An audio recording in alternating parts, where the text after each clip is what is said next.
issues and points, and actually that's what should be the focus of our discussions whenever we get together. And that's exactly what I mentioned in last Jumu'ah. I mentioned actually 2 Jumu'ah, but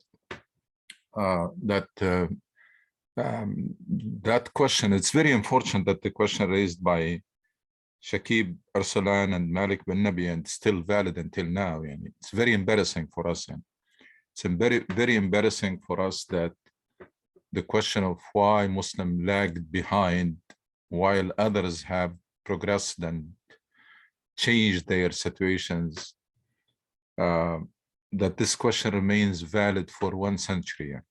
It's very, very unfortunate. And during that century, so many other nations have also progressed in, because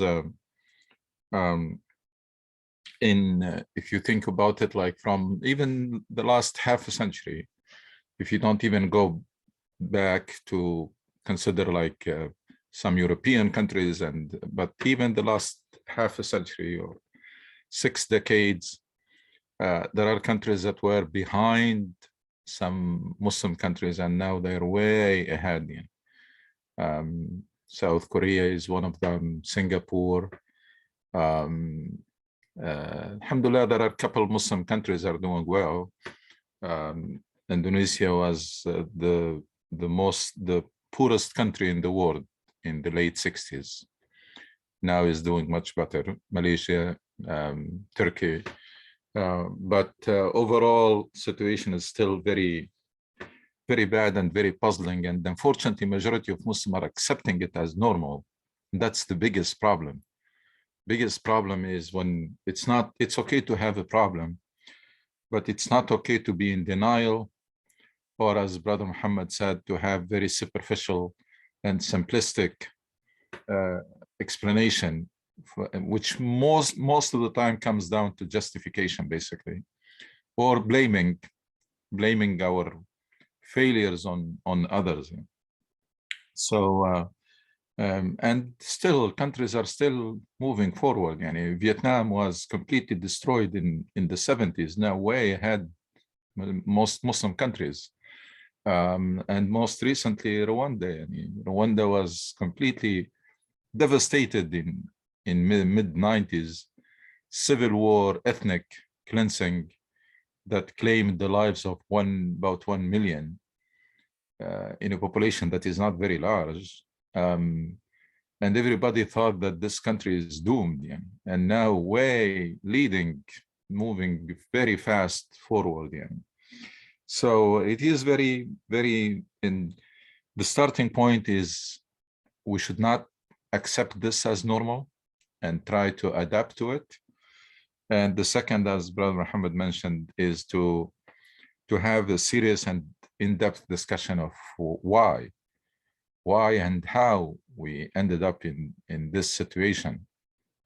So that's the question I also raised in Jumu'ah is related to this. Also, should we have very simplistic answers for it, is why this deen, this very inspiring and empowering religion of ours, that has created very inspiring success stories in the worst conditions you can think of.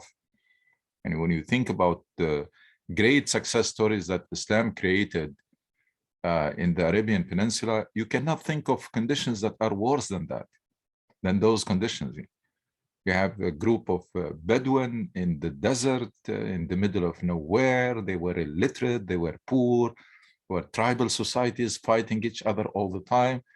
They were totally, not only marginal in the world, they were irrelevant. And many people in this world, they were not even aware of their existence. They were totally marginal.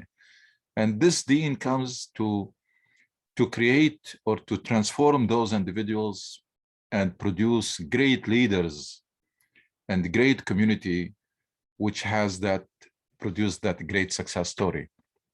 Why the same, if it is the same deen, which I questioned, why that deen now, that religion is embraced by 1.5 billion Muslims with tremendous resources.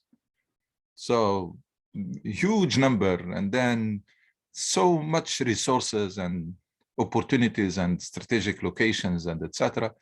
Yet, situation is what you see. So that was another question that also we should not accept.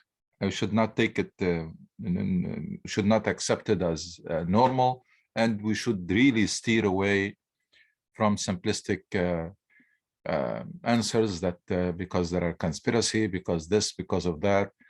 Quran is very clear on this. قُلْ هُوَ مِنْ عِنْدِ أَنفُسِكُمْ. You only have yourself to blame.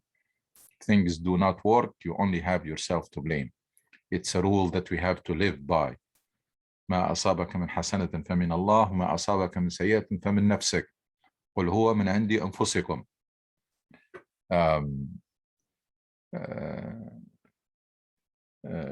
فبما كسبت أيديكم ويعفو عن كثير. So it's all directing that it is only yourself to blame. The other question that I raised, so this question should logically lead to the fact that we have to question the authenticity of the versions of Islam that are embraced by this 1.5 billion. It cannot be the same religion. You can't have the same engine, you put it and then produce so very different results. So there must be something, we have to question that, and we have to revisit or to review the current and try to rediscover actually the original Islam, because that Islam that arrived to us arrived over centuries of stagnation and oppression and backwardness and etc. So it was really totally messed up. Yes, on the surface it looks the same, looks very similar to the Islam that was practiced by Muhammad ﷺ and the companions, but that's only on the surface. If you go little deeper, then you find very different things. So, and I always use the metaphor. Brother Ayman, you want to say something? Yes, assalamu alaikum. Dr. Hanushi and brothers, I'm just going to give you an example. I don't know how prevalent this is in the Muslim mind, but maybe Dr. Hanushi, you can tell us. 1 second, please.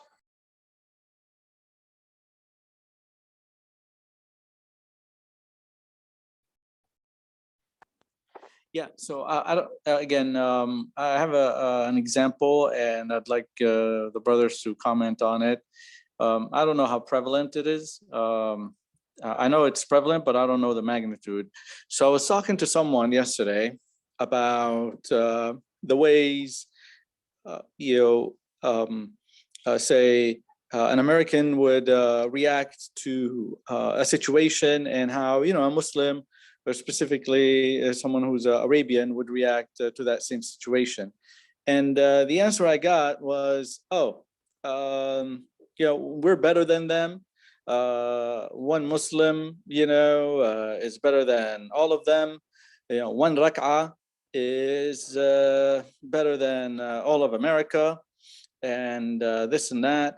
And I said, well, we're talking about character.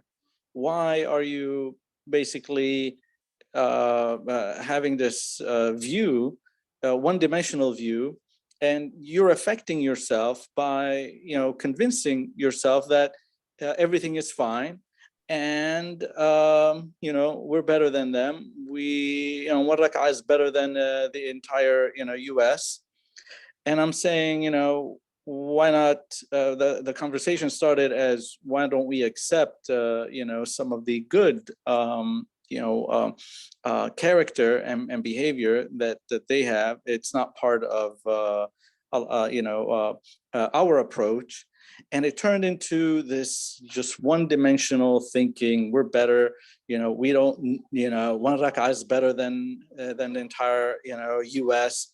And I started to think, how prevalent is this thought in other, Muslims and Arabians, Muslims in general. And you know, maybe that's part of the stagnation, is that Muslims have convinced themselves that we're good as it is. You know, one rak'ah is better than the entire world. You know, we have Islam, we have this, they don't have it, so on and so forth.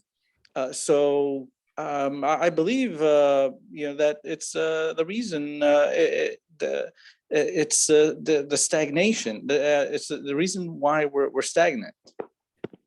But I want to hear your opinion, Dr. Anushi, Brother Muhammad.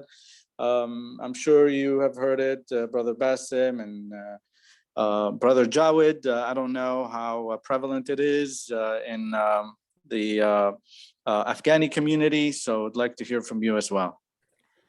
It's actually, it's one of the reasons why we're going nowhere, because we have that it's called sense of complacency, that we are good and we are the best. And even though Quran has warned us against this, because that's the problem happened with other nations before us. When you start feeling that you are better because of who you are, not because of what you do or you accomplish, that's a very, it's a major factor of stagnation, or reason for stagnation, because it kills the incentive for you to, the incentive to change or to improve or to discover or to do anything, because you already, you feel that you are already better than anybody else, regardless of what they do, regardless of, so that deviation from what you do, not who you are, that's what matters.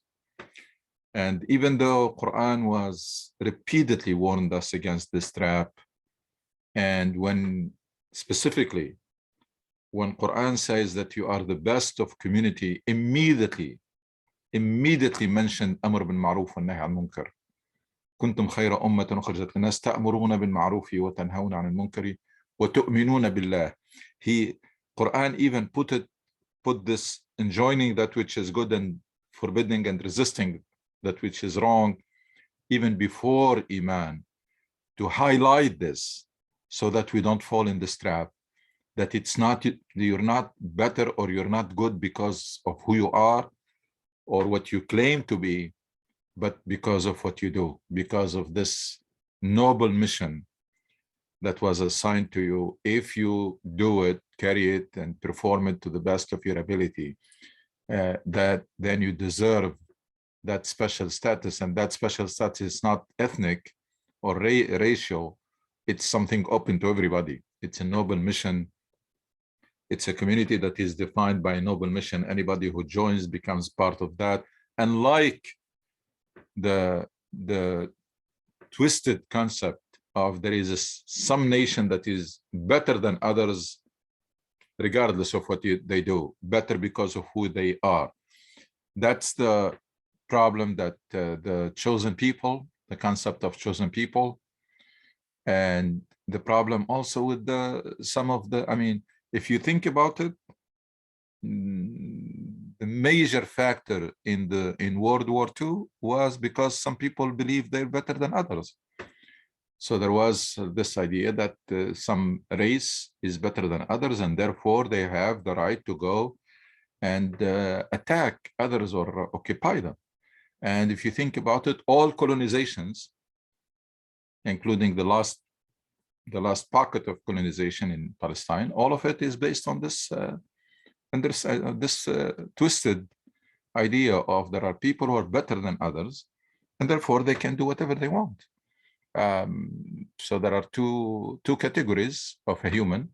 There is the chosen people, and there is the others. Unfortunately, many Muslims have that thinking, and that's very bad. So it is prevalent, even if people do not say it, but it is in the back of the minds of the probably majority of Muslims. They have this idea that, when you tell them about our stagnation or our failure, that's the kind of answer you get. That, no, that's not true. Islam is this, Islam is that, and the fastest growing religion in the world, and look, and then they start invoking the history, which have the very rosy picture of it, which is not true. The history of Muslims, and it's really not history of Islam, it is history of Muslims. It was mixed bag. It was mixed bag. There were some bright spots and there are some very embarrassing spots, I mean, of killing and fighting and civil wars and massacres, and power struggle, and it was human effort. Yeah, this is part of what needs to be fixed in the minds, in addition to the major topic that Brother Muhammad raised. This is one of the things that have to be really cleansed. The minds of Muslims have to be cleansed from this idea that you are special because you say you are Muslim or because you are praying. No, it's about what you do. It's about your impact.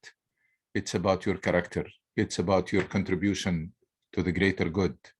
It's about the difference that you're making in this world and in the lives of people. It's not about, and unfortunately, some of those who claim this, they're causing a lot of harm in this world in the name of Islam, and yet they're claiming they are better than others, which is very, very puzzling. Very puzzling that the religion that emphasizes justice and emphasizes betterment, islah, and emphasizes that Muslims, wherever they settle, they should make things better for everybody, start to be linked to terrorism and to fear and to explosions, and very, very sad. It's a very sad. And then we say that there is a conspiracy against Islam. The biggest conspiracy against Islam is the one that is carried by Muslims in the name of Islam, unfortunately. So just to continue, I mean, I mentioned that question, the question of why we are in this situation and the whole world is progressing.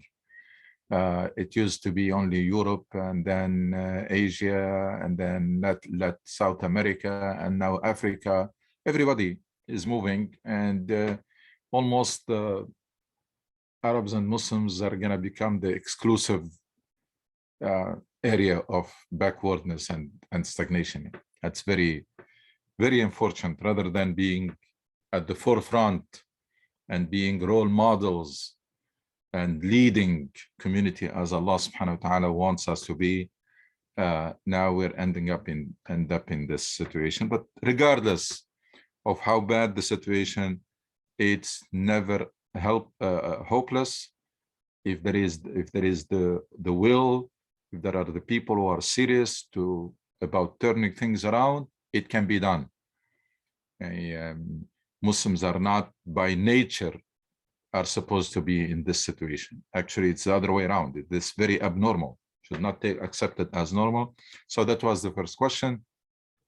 Second question is comparison between the outcome of Islam in the worst conditions you can think of and the outcome, the result of that is produced with very large number of people who are subscribing to embracing Islam and with all those resources too. The third question was that in the mid 20th centuries, beginning and mid 20th centuries, the prevalent idea was that Muslims, so if they come back to Islam, things will change, will improve, and everything will be fixed. By the way, some of us who are old enough, they heard this. This was very prevalent. This is one of those simplistic explanation. So, all right, let's get people to go back to Islam. So we have seen it. Mission accomplished. A lot of mosques are full. in the 60s, in most Muslim countries, mosques were empty, except from the very old people who have nothing better to do, nothing else. So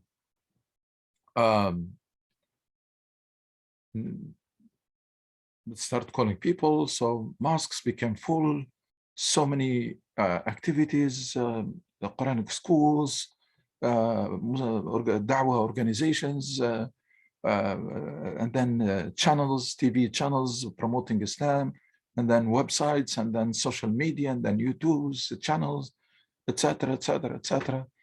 And then we have a huge number of Muslims practicing compared to 50, 60 years ago. But nothing has changed. So we had the wrong diagnosis, very simplistic. We brought people to the superficial Islam. So we thought that if the person starts praying, fasting, stop drinking, the woman covers her head, etc., then we're going to be good. So it happened, but nothing has changed. Actually, most people agree that the manners and the behavior and the interaction between people in most Muslim countries was better in the 60s and 70s and 80s than now. So what's going on here? And this goes like this. Nobody even spent time to try to address this. This is a puzzle. There was a problem that was diagnosed, that the reason is Muslims are not praying, are not deserting the mosques. So if women are not covering their heads, so if we do that, then things will be fixed. We did that, but things did not fix. Nothing was fixed. And then the last question that I raised, that which also was the simplistic explanation, for a long time, we thought that the problem, especially in Arab countries, was those oppressive regimes. And if they go, then things will be rosy, things will be wonderful. And then we had some regimes were toppled. We have the Arab Spring, which revealed that, no, that's not true. Problem is much deeper than that, because some regimes were actually toppled and the situation did not improve at all. And some regimes were weakened and still situation was not improved at all. So major issues that have to be addressed, and that unless we accept the fact that we are at a point, people or generations, usually they don't choose their reality, but they choose how to deal with it. We have to accept the fact in some cases, a generation comes and the only thing they need is improvement and some reform. That's not our case. Now, our case, we need a restart. Unless we accept that, unless we accept that we have been in the wilderness, so they're called the Tayh, we're lost. And we need to find the starting point.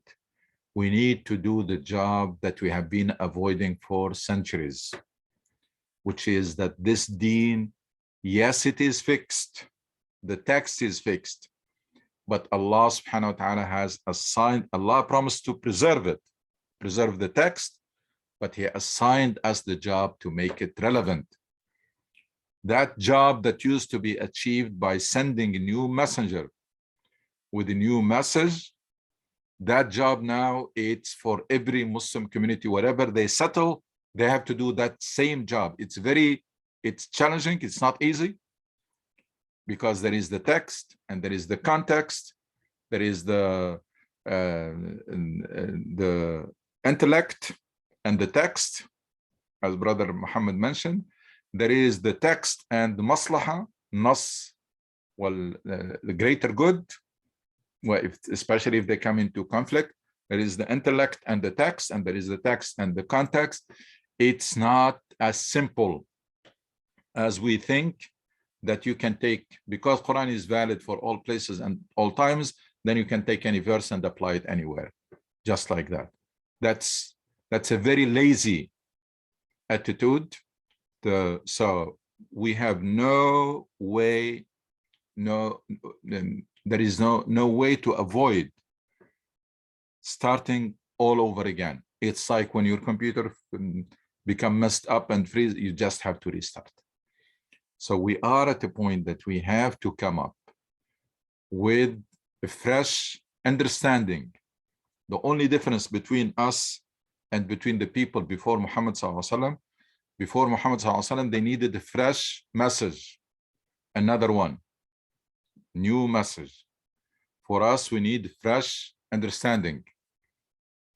This understanding that is prevalent now, whether it is Salafi or political Islam or the Sufi or traditional or this and that, it's going nowhere. All of these are leading nowhere. They have some good points here and there, but they are nowhere close the delicate formula or recipe that Islam brings, because Islam has a very delicate balance between different parts. Some that I mentioned, the text, the context, the intellect, the greater good, and then the spiritual, the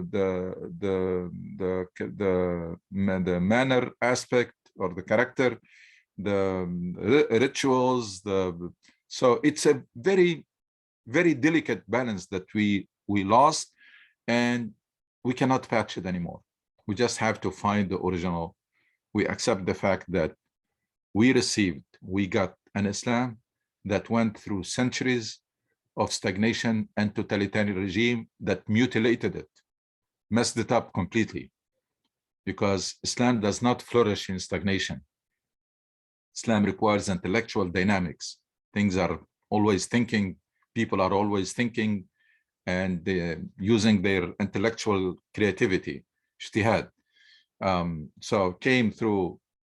It's very embarrassing that until now, when we get to the Tafsir, we're still relying on Tafsir that was made centuries ago. Until now, people, they say, قال مجاهد, قال قتادة, قال ابن كثير, etc. That's it. Very embarrassing. Very embarrassing, because every community, in every context, they have to come up with their own tafsir of the Quran and with their own implementation of this great divine guidance, taking into consideration all the factors and focusing on the maqasid, focusing on this mission that we were assigned, how best we can fulfill it. These goals that Islam came to achieve, how best we can fulfill them, rather than just sticking to the letter regardless of the outcome. And here comes the idea that unless we remember all the time that this Quran was revealed to do two jobs at the same time, to be relevant for that community at that time, because it was meant to guide that community through all the challenges that that community was facing, and there were so many of them. We're talking about establishing a community based on a mission in a society that is very tribal. That's by itself a big challenge. And we're talking about a community that is coming up, that is known to be illiterate and has nothing to do with religion, that is coming to claim to be the ones who inherited all those religions, while there are still Jews and Christians there who used to be known and accepted to be the ones who understand religion, and these Arabs don't. And now these Arabs are coming to claim that they inherited those. So that's why Quran, it's so much debate, because these people were intimidated all the time and their aqidah was questioned. So Quran came to achieve those two goals. One, to guide that community through those storms and challenges and very minefields, and then to be relevant for all people at all time. And how Quran did that? It did it this way, that there are some verses that are foundational, muhkamat, principles, and there are some verses that are contextuals. They apply only if that same context, if only in a very in a similar context or in the same context. So that's for the Quran.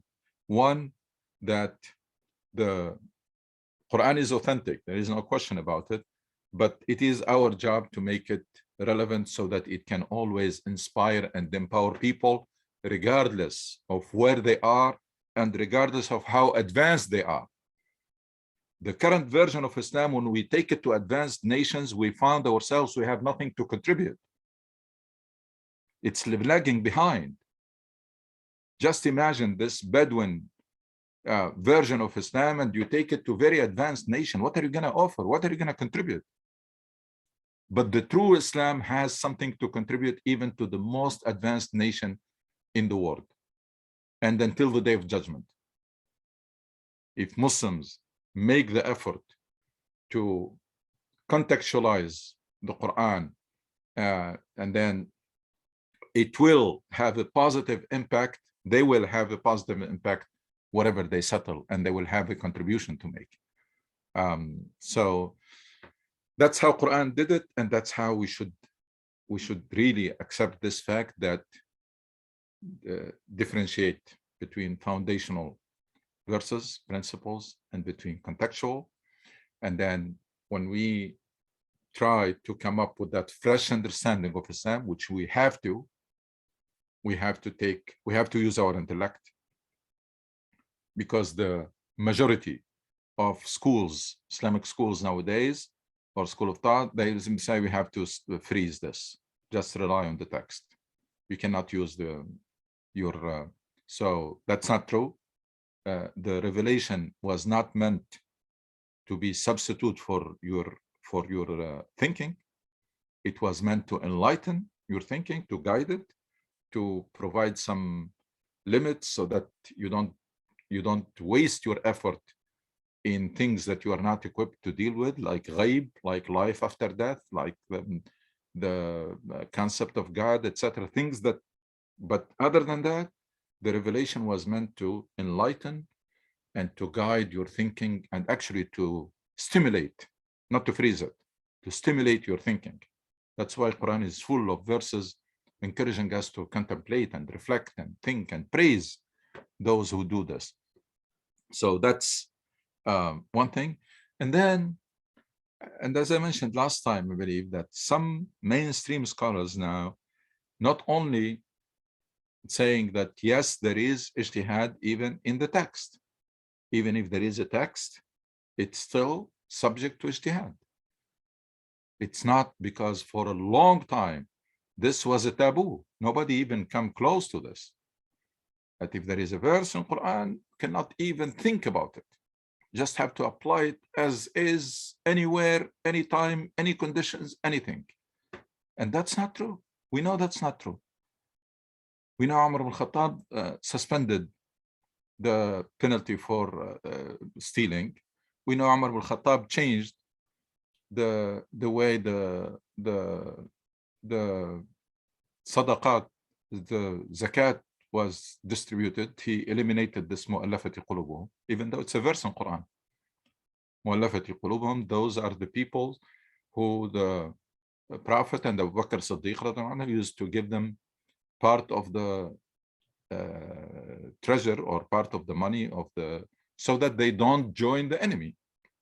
And Umar al-Khattab used his mind, said, we don't need them anymore. We don't need to do this, because this leader of the tribe who used to get this money, now his tribe joined the community. So why do we have to do that? We're not going to give any. So it's a verse in the Quran. It's a one category of people who received the sadaqat, and he just removed it. And then even more than that, it's distributing the spoils of the war. There is a formula that is there from the Quran, and then the Rasul and Abu Bakr and Umar al-Khattab changed it. Changed because the context has changed. It used to be the majority of the spoils of the war was distributed on the soldiers. But that was when the the spoils of the war was very simple items, camels and horse here and sword and etc. and uniform and. But then there are in the span of 1 week, the Muslim state under Umar al-Khattab inherited or swallowed 2 major empires, the Persian Empire and the Roman Empire. Do you want him to take Iran and Iraq and Syria and divide it among soldiers? He said no. Soldier will get salaries. So we're talking about the same environment. It just circumstances has changed. So nowadays, some mainstream scholars are coming forward to touch those taboo that, for example, there is no such thing as Jihad al-Talab, that you go out and attack people, and that the Prophet never done this. That's mainstream scholars saying this now. And Qardawi is saying it in his book of Jihad. And now people are coming and also to say that if there is a conflict between the text and the greater good, Nas wal Maslaha, the greater good should take priority, because Islam came to achieve the greater good. That's the power of this religion. That's actually what makes it relevant for all times and all places, that ijtihad. When we stopped ijtihad, that became frozen and became out of touch, and then it became, it produced the results that you see. And it's not the fault of Islam, it's our fault. We only have ourselves to blame, because the same religion is there if it is properly understood, and also if it is taken seriously, because that's another issue. The level of commitment, it's not only the proper understanding, but the level of commitment and dedication. That's the meaning of jihad. The meaning of jihad is not fighting.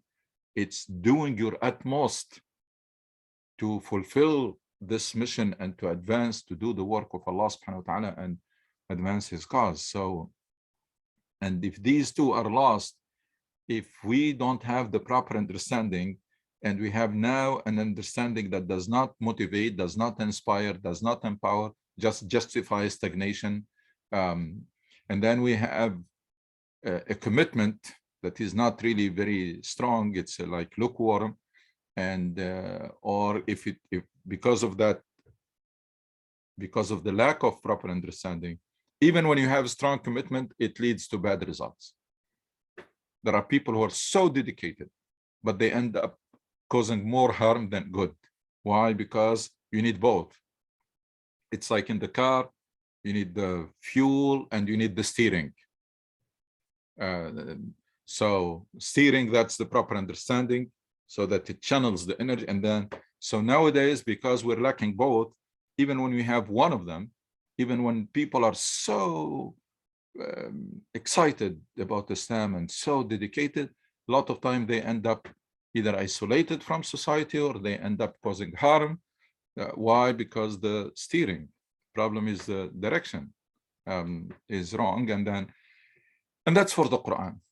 If we want to go to the Sunnah, that's even a bigger issue, because here there is a problem of authenticity. There is no problem of authenticity in Quran. Quran is authentic. Our job is to implement it and contextualize it so that it can be relevant for our context. And we focus on the verses that are foundational. When it comes to hadith, there is problem with the authenticity. This idea that a hadith in Bukhari is 99.9% true, that's not true. And that's not, takes nothing away from the great effort of Bukhari and Muslim.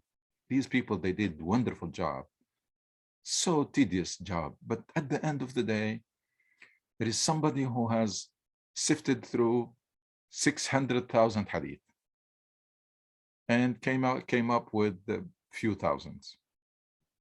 Do you want to convince me that his work was 100%? Allah, if he did this experiment in the lab, it will not be 100%. There is no 100%. It's a human effort. It cannot be 100%, especially if you take everything into consideration. If you take the fact that it was done like 200 to 300 years after the death of Rasul Sallallahu Alaihi Wasallam, if you take the consideration that this done was with the very primitive tools, we're not talking about Googling, and we're not talking about this communication, effective communication. And if you take into consideration that it was done under oppressive regimes, totalitarian regimes, totally non-tolerant at all, you take that into consideration, and then you focus not only on the chain of narrators, not only on the sanad, but even the matan itself, the text itself.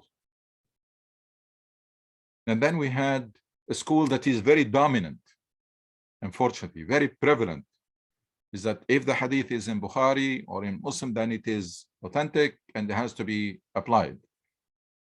And then even if it is, if it comes in conflict with the verse of the Quran, we have to change the explanation of the verse of the Quran, because we cannot say that Bukhari made a mistake. Why? Because otherwise the whole deen will collapse. Islam is not that fragile. Islam, it's not that fragile to say that yes, this hadith is in the Bukhari and in Muslim, and maybe the chain of narration is good or whatever, but the meaning of it is not proper, is not appropriate. It's not fitting for the Prophet to say this or to do that. Or it is not consistent with the foundational verses in the Quran. What's going to happen on earth here? That's for authenticity. And then the relevance.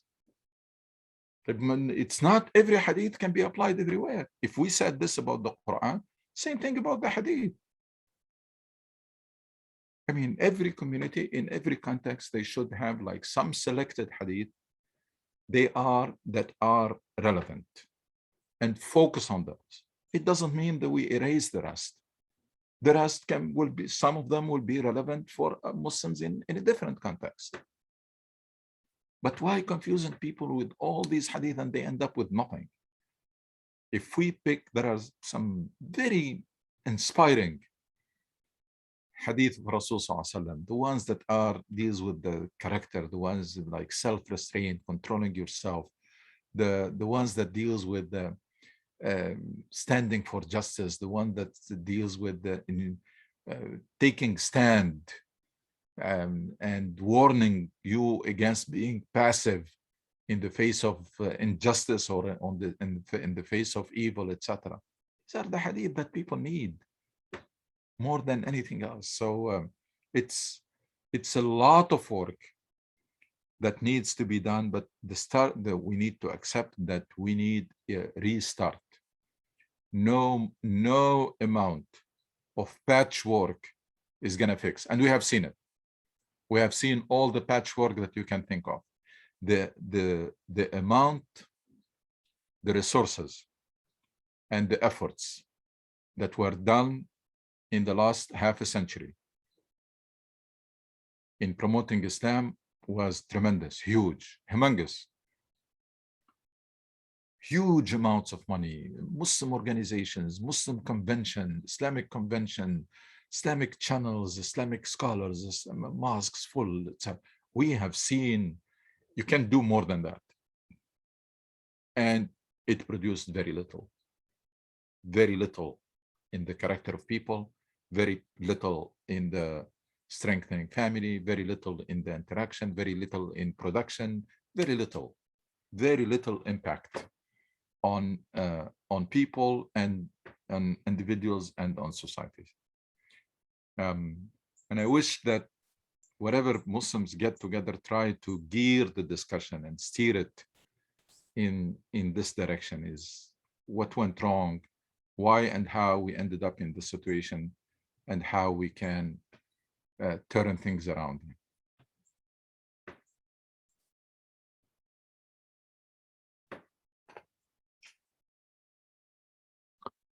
Dr. Ghanouchi, sorry, can I ask a question now? Sure. Okay, so how do we reconcile the two principles that maybe that may be conflicting, or find the balance between them. Number one is that we have the truth, we have Din al-Haq, and we have the duty to share it and educate others to the right path, guide them to the right path. And the second principle is that we cannot claim that we are better than them. How do we strike a balance between these two seemingly conflicting principles? And the reason I'm bringing this up is that, especially for some people who are vulnerable, this may confuse them, especially when they interact with so many different ethnicities and cultures. You're right. That's a very good question. And we don't have the truth until we model it. So having the truth theoretical means nothing. To bridge the gap between the two is, if you claim to have the truth and that makes you better, then you have to prove it. You have to show it.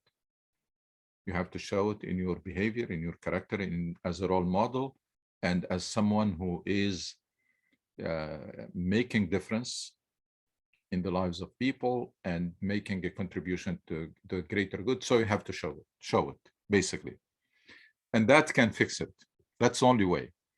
As long we are still don't have role models to show, like individuals or communities, then this idea that we have the truth and we are guiding where? Our guidance, it's not a theoretical message. Guidance is, as Rasul ﷺ used to say, "Sallu kama ra'aytumuni usalli." Guidance is something that you assimilate and incorporate in your life and transpires into behavior. And that by itself speaks volume before even you talk. But if that does not happen, then talking is not going to fix it. So again, yes, we have the final guidance that was preserved by Allah. Yes, we have a promise from Allah to help us and to support us, etc., but conditional. That guidance, if it is not incorporated in the thinking and behavior of individuals, and to produce role models, individuals and community, means nothing. Everybody is saying great thing about their religion. Nobody comes to say my religion is bad. Yeah. So that's what is missing. That's the missing link. The missing link are Muslims are not making an effort to properly understand Islam. That's one, in their context. Because if you take a foreign Islam with a foreign culture and you implement it here in this country, nobody is going to look up to you, because it's going to be seen as foreign, because you did not contextualize, you did not make it indigenous. So that effort has to be done. And then role models that people will become walking Quran, become version, so people have to see this wonderful religion in your behavior, in your interaction, etc. So unless that happens, then we're going to continue to live in two different worlds. We are in a terrible situations, and we think that we are the best, and we cannot reconcile them. Gonna have to like split personality or schizophrenic individuals who live in two different worlds. Situation is very bad, and they think they are the best. Or situation is very bad, and they are waiting for Allah to change it for them without them changing themselves. That's, I think, that's what is creating the confusion, that people think that the message by itself can be delivered directly from the books to people, not go through role models. That message has to be turned into role models that people can see and interact with, And always I say the best form of da'wah, the best, is what happened to Prophet Yusuf alayhi salam. Why among everybody out of everybody in the jail, these people they came to him to ask him that question, and they said it. Why? They said why? They said, "Inna naraka min al-muhsinin." We see you special in your character or your interaction or behavior. And when they saw that and came to him with their question, he took advantage of the situation to credit anything special in his behavior to Allah and to religion, etc. There is no other form of da'wah. If the first step does not take place, second step will mean nothing, will not click with people. So, and I mentioned an example of a sister in Madison, Wisconsin, who embraced Islam because of the behavior of a brother resident who was not really very religious, but was very decent, from a good family, etc. But she saw that special behavior, and when she asked, he said, if there is something, maybe it's my religion. And then that's what caused her to be curious and to read and to study about Islam and to embrace Islam. People, the Muslims who migrated to different countries, they did no da'wah, they were just very honest merchants and interacted with people. They showed the kindness of Islam, they showed the fairness, they showed the honesty, the high moral ground, etc. And then that attracted them. That's actually whole nations came into Islam because of that. So that's that should be, we should accept that fact that Islam does not work by itself, and it's not to be delivered by speeches or brochures. It's has to be first incorporated and then transpire or show in the behavior and character and interaction of people.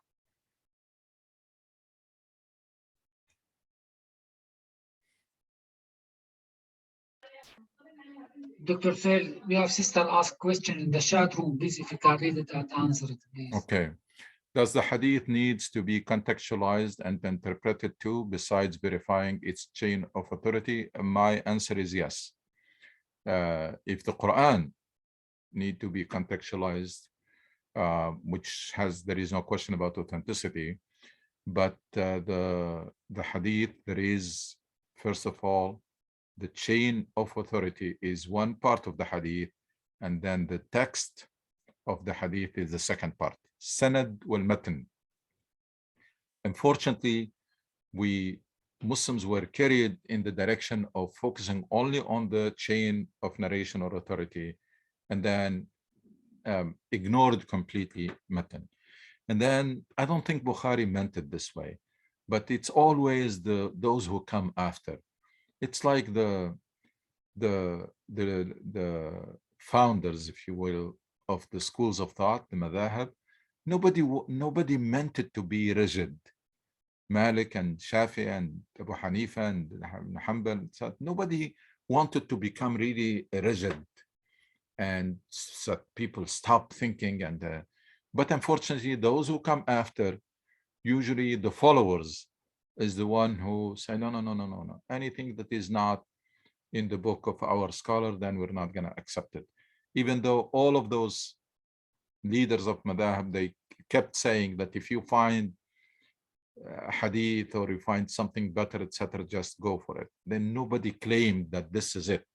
This is the truth, and that should be the final ijtihad. But it's always the problem with the followers.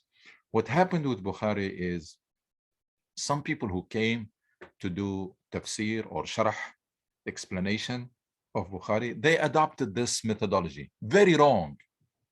They adopted the methodology that if the hadith in the Bukhari, then it is authentic.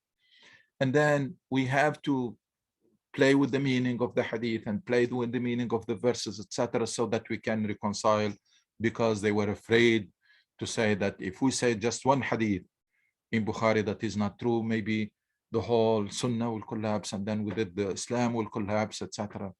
That's not true. It's much more solid than this.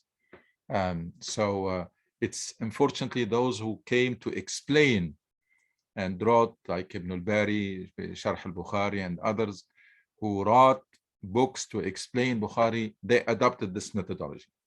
That if it is in Bukhari, then it is true and authentic, and then we have to find a way. We have to find a way to interpret it, and we have to find a way to reconcile it with the Quran, regardless, because we cannot say it was wrong. And that's so yes, hadith, not only the chain of narration, but also the text itself.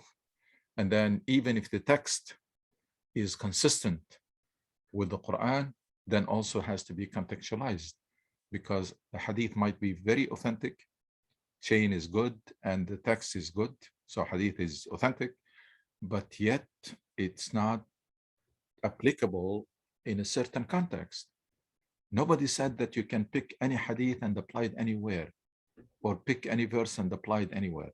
That's what some schools of thought have done. Unfortunately, some Islamic groups, they have done that, and some Islamic groups are based on one verse in Quran. You just take it and then apply it. And a scholar who separated the negative authentic hadith from Hasan, like meta-analysis of hadith. And I'm not the scholar of hadith, I mean, but there are some good work about this idea of, it wasn't there before, because before there was a lot of intimidation. Even there is a saying in, I think it's Egyptian saying it, هتناقش البخاري, يعني, are you gonna question Bukhari? And then there is another saying which I really don't like it. They say that the Bukhari is the most authentic book after the Quran. And that's very bad to put these things even close to one another. Yeah. That's Quran is the revelation of Allah subhanahu wa ta'ala, promised to preserve it. And this is a human effort that was done. We don't know. I mean, just imagine, if somebody corrects me, I think Abu Huraira gave Bukhari, I don't know how many thousand hadith, and he took only few of them. So that's, and then how can a person in a short period of time memorizes thousands of hadith from the Prophet? While some companions who were living with the Prophet all the time and narrated only few hadith, small number. And all of these are legitimate questions. So we're not afraid. And we're very confident in our religion. We don't have, the Islam is not like in baby incubator. It's not that fragile. It's not that fragile that if we say that this hadith in Bukhari is questionable, that the Prophet said it, then the things will collapse. No, it's much stronger than this. Or if we say this hadith, even though it is authentic, but it's not applicable in our context, then the whole deen will collapse. It's a very, very unfortunate that people consider Islam to be, I mean, when people were very confident in their religion, they were making ijtihad, and they were not afraid, because, I mean, as long as Allah preserved the source of guidance, then we shouldn't be really afraid of making ijtihad. And at the end of the day, the effort of Bukhari and Muslim and others is human effort and cannot be 100%. It cannot be 100% by no means, and I don't think even Bukhari claimed to be 100%. Bukhari writes the hadith in two different ways. And I was not prepared for this, but I think one way he starts the hadith to say that he was not sure about it. I will check, inshallah, next time we'll talk about it. That Bukhari has more than one way to start the hadith, or to record, or to write the hadith in his book. There was one way that indicates that he was not sure about the all the connection or the chain, etc. So one is حدثنا and the other, I don't remember it exactly, but I will check it. Inshallah, we'll discuss it next time.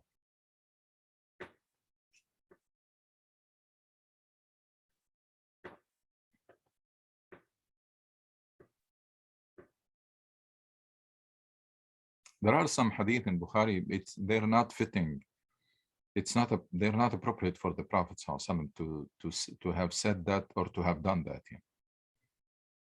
You tell me chain of narration, actually, our Prophet wouldn't do that or wouldn't say that. Yeah. But Bukhari has a methodology. I mean, he did not focus at all on the meaning. He focused on the chain of narration, did wonderful job.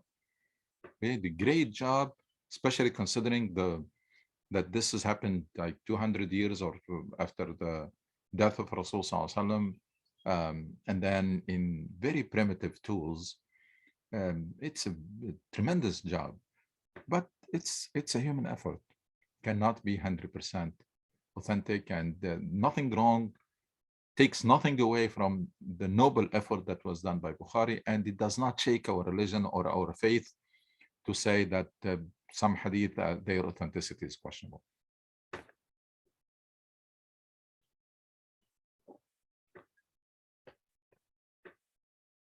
And it is about time to get out of this intimidation, because there are some Islamic groups that are very intimidating. I mean, if one of them was with us now, that probably will say that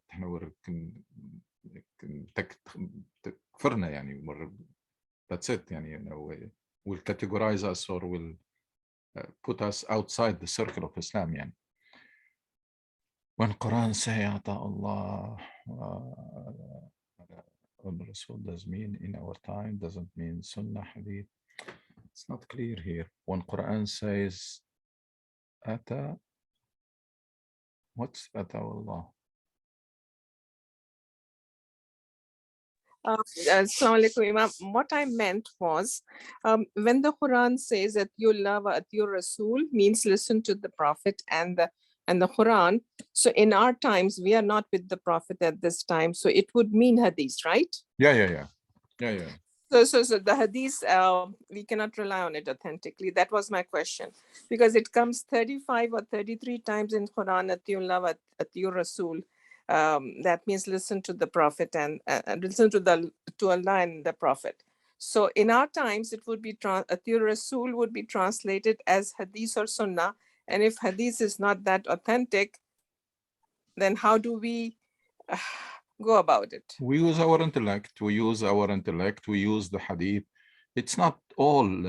I mean, there are authentic Hadith, but we have. It's not a wholesale approach. We have the Quran, and there should be no confusion between the two. By the way, what the main reason the Prophet prevented people from writing the Hadith, we know why. We can figure out why. So that the Hadith does not get confused with the Quran, because at that time they are still recording the Quran. So the Prophet prohibited people from recording Hadith, from writing Hadith. But that's for a reason that we can figure it out. But Umar al-Khattab prohibited people from doing it. And he said the reason. He mentioned the reason. He said, because I'm worried that you're going to abandon the Quran and then you're going to focus on the Hadith. And that's exactly what happened. Nowadays, prevalent schools of thought, Salafis, etc., they talk more about Hadith than Quran. So we have to put things in perspective. It's the Quran first and foremost, and that's the reference. And then we have to use Ijtihad with the Quran so that we know how to implement it. Because Quran is not a recipe. Quran is not a lab manual. It doesn't say procedure, do this and then do that, and then Quran is guidance. So it still needs effort to be implemented in a different context, because it did not come as, those of you who did labs, there is a lab manual that tells you basically step by step, take 10 grams of this, and then Quran was not like that. Quran is not a lab manual, does not have a procedure or a recipe, do this and then do that, etc. No. So it's a source of guidance for everybody until the day of judgment, but it's still we have that we need to make that effort to implement it properly in our context, understand it and implement it properly in our context. That's Quran, which doesn't have any issue of authenticity. When it comes to the hadith, there is an extra step, which is the authenticity. Yeah. Now, of course, if it is in Bukhari and if it is agreed upon, etc., that's a very high level of authenticity, bring it very, very high, but does not reach 100%.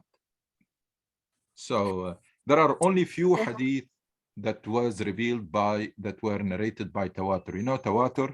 Yes. Tawatur is many people heard it from many people.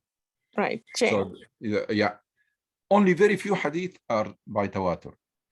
The majority of hadith, the vast majority of hadith are hadith ahad, which means at certain point only one person has narrated. Yeah. So you mean critically analyze it. The other thing is there is an extreme Quranist people who just believe in Quran and reject the hadith.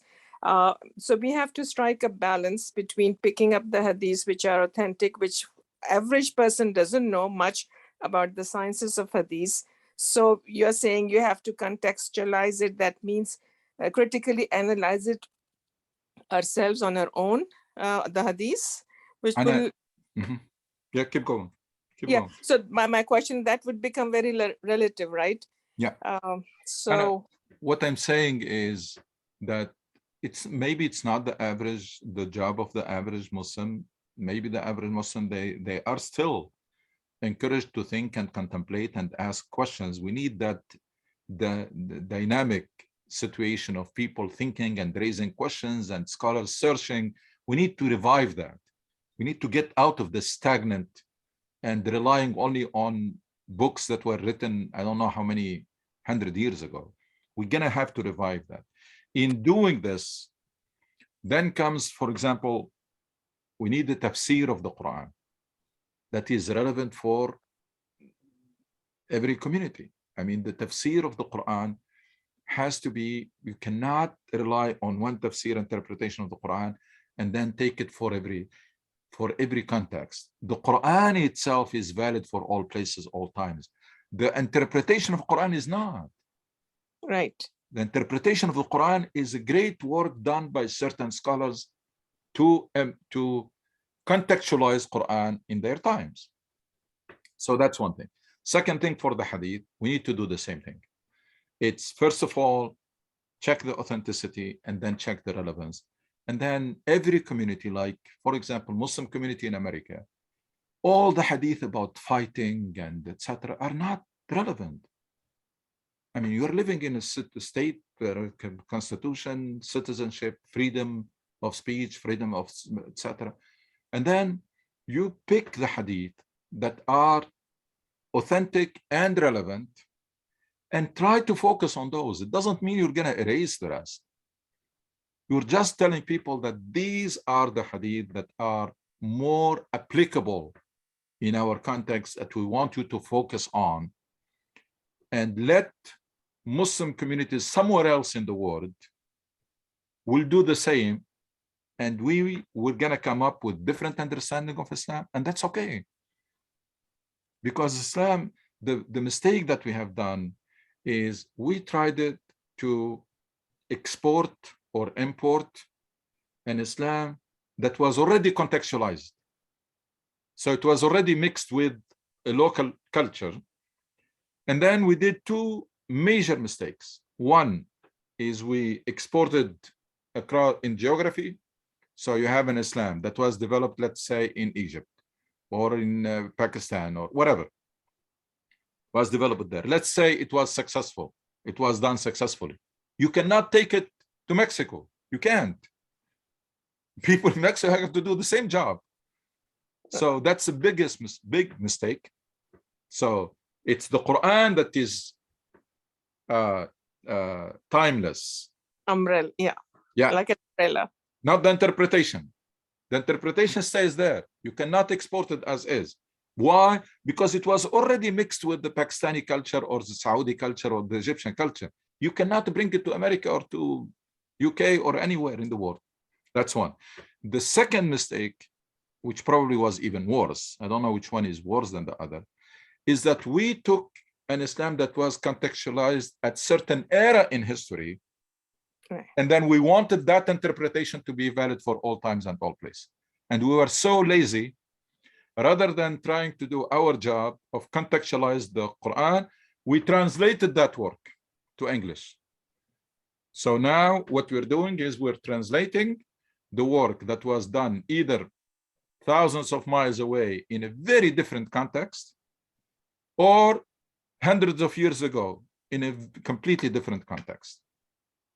And we only have ourselves to blame. That's a failure to do a job that was assigned to us, which is contextualize the Quran, the Hadith, and make it relevant and inspiring so that you can produce great individuals, great community, and great success story again. Yes, Jazakallah. Assalamu alaikum, doctors. It's fine. Go ahead. Sorry. So, I'll mute myself.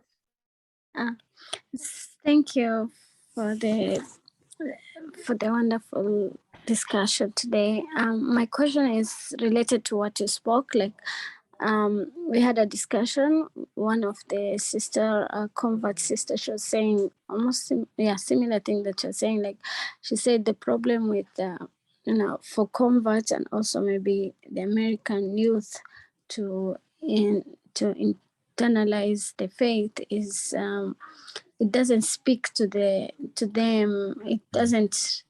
It's kind of like you said when it comes to, let's say, reading reading Quran, just reading the interpretation, the English verse, it doesn't really bring meaning to it because some of the explanations don't really make sense. So it's still very hard, and they don't find connection. So, and then also she talks about fiqh issues, like she said, like sometimes the way the scholars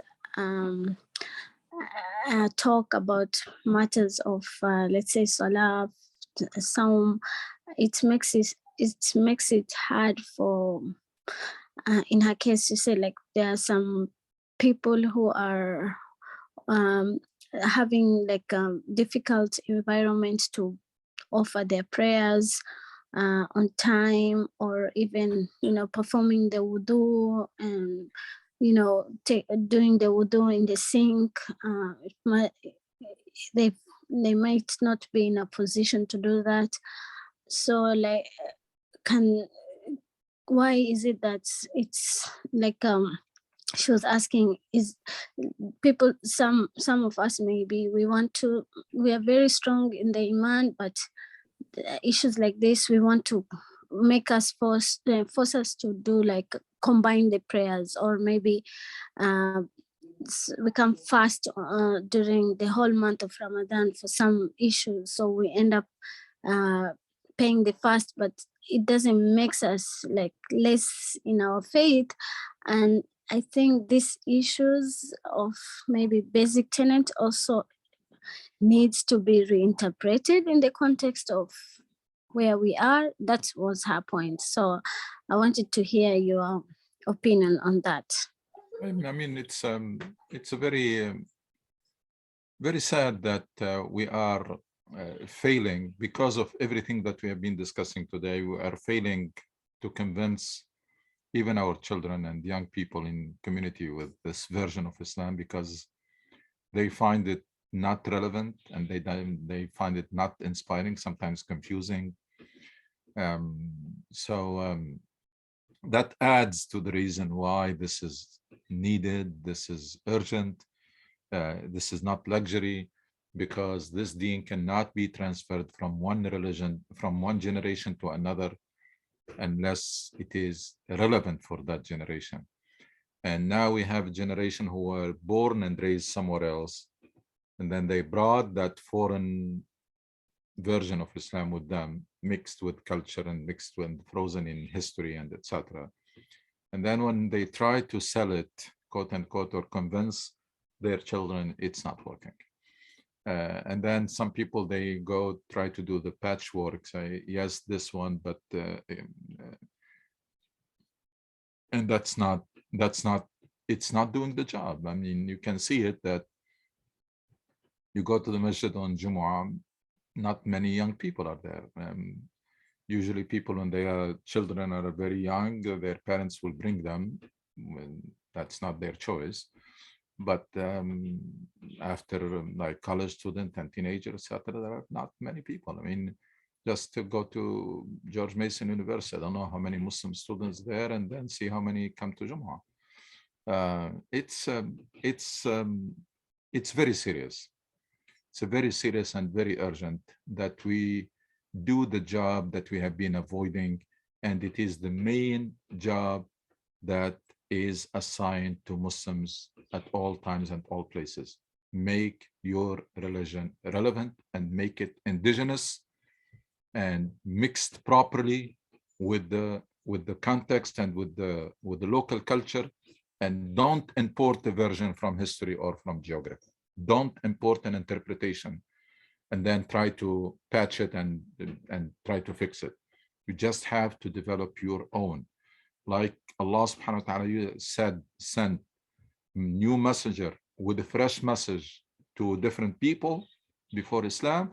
After Islam, it became Allah preserved the source of guidance, but assigned us the task to make it, to come up with that fresh understanding and keep it relevant. Even if you succeed to make fresh understanding, then you have to keep it relevant, because life is not stopping. Life is evolving all the time.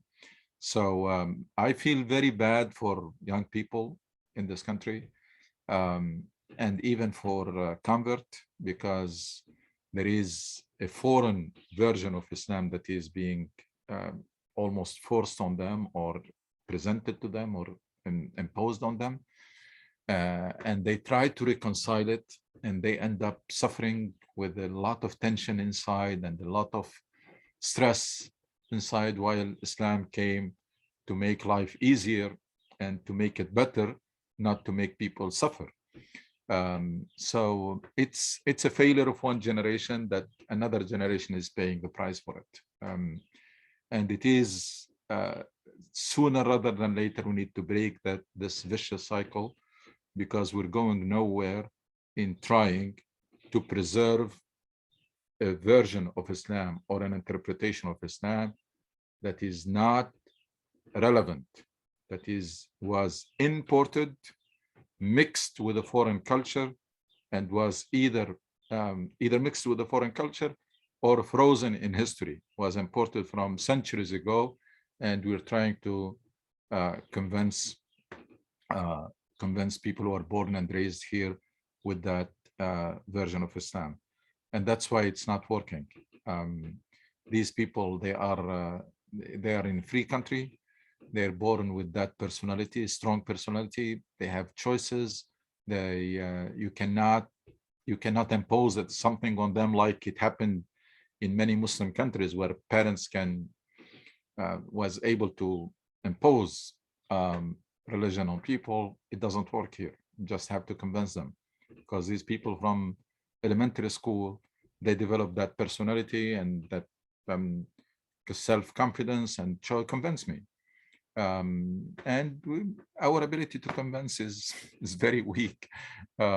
So inshallah, we'll come back to those very important issues raised. Jazakallah khair, Brother Muhammad, for initiating the whole discussion. So Assalamu alaikum, Dr. wa alaikum assalam wa rahmatullah. So I don't take to your time, because I know that this is the end of the halaqah, but maybe as a continuation for next time, if we can discuss the first ayahs of from Surah Al Imran, especially ayah raqam 3 and 4.